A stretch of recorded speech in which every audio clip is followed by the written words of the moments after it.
जादुई खाना टेबल। किसी समय की बात है, एक छोटे से गांव में नीला नाम की एक बच्ची रहती थी। नीला बहुत होशियार और मेहनती थी, लेकिन उसका परिवार गरीब था। उनके पास खाने के लिए ज्यादा साधन नहीं थे। नीला का सपना था कि वह अपने परिवार को खुशी और आराम की जिंदगी दे सके। पहचान और रहस्यमयी टेबल की खोज।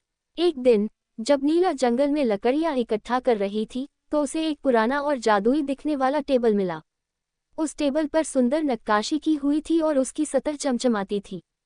टेबल के पास एक कागज रखा था, जिस पर लिखा था, ये टेबल तुम्हारी भूख मिटा सकती है, लेकिन इसे समझदारी से इस्तेमाल करना।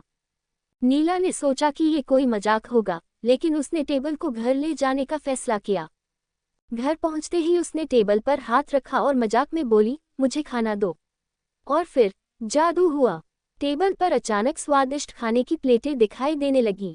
चावल, दाल, रोटी, मिठाई और भी न जाने क्या क्या। खुशी और दान। नीला और उसका परिवार खुश हो गए। अब उन्हें कभी भूख की चिंता नहीं करनी पड़ी। नीला ने सोचा, क्यों न गांव के भूखे लोगों की भी मदद की जाए। उसने टेबल का इस्तेमाल गांव के हर गरीब और जरूरतमंद को खाना खिलाने के लिए किया। धीरे धीरे पूरे गांव में खुशहाली छा गई। परेशानी का आना। गांव में एक लालची व्यापारी रहता था, जिसका नाम मनोहर था। जब उसे जादुई टेबल के बारे में पता चला, तो उसने सोचा कि यह टेबल उसकी संपत्ति होनी चाहिए। एक रात उसने नीला के घर में चोरी करने की कोशिश की और टेबल चुरा ले गया। टेबल का गुस्सा। मनोहर ने सोचा कि अब वह अमीर बन जाएगा। उसने टेबल से कहा, मुझे सोने की गिन्नियां दो। लेकिन टेबल ने कुछ नहीं दिया। उसने फिर कहा, मुझे महंगा खाना दो। टेबल से धुआं उठने लगा और अचानक टेबल गायब हो गई।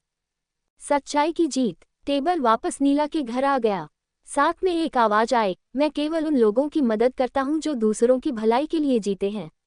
नीला ने समझ लिया कि टेबल एक आशीर्वाद है, लेकिन इसे सावधानी से इस्तेमाल करना जरूरी है। इसके बाद नीला ने और भी मेहनत की और गांव में स्कूल, अस्पताल और एक अनाथालय बनवाया। टेबल ने उसकी हमेशा मदद की और धीरे धीरे गांव समृद्ध और खुशहाल बन गया। सीख। जादुई टेबल ने नीला और गांव के लोगों को सिखाया कि संपत्ति और शक्ति का सही उपयोग ही सच्चा धन है।